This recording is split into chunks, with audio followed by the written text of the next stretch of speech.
How to make your own sound on Snapchat. Let's get started. Launch your Snapchat. Now go ahead and take a picture or shoot the video. Once you do that, at the right corner you're going to find different option. Navigate to the option of music. Now here you're going to find the list of the music. Along with that, you'll get this option, create sound. Click on it. You'll get two options, upload from camera roll or record sound. Select the option of your choice. I'm going to select the option of record sound. Now click on this mic icon to start and then record the sound. Once you are done creating sound, you can give a name to the sound.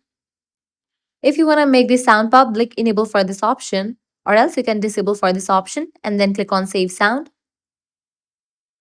Now to use your sound, click on the option of my favorites. Click on the option my sounds, and over here you will be able to find the sound that you have just created. Click on it.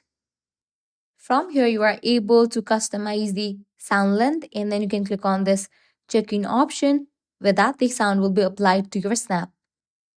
Now you can send the snap. So this way you can easily create own sound on your Snapchat. If this guide was helpful, don't forget to like, share and subscribe to our channel. Thanks for watching.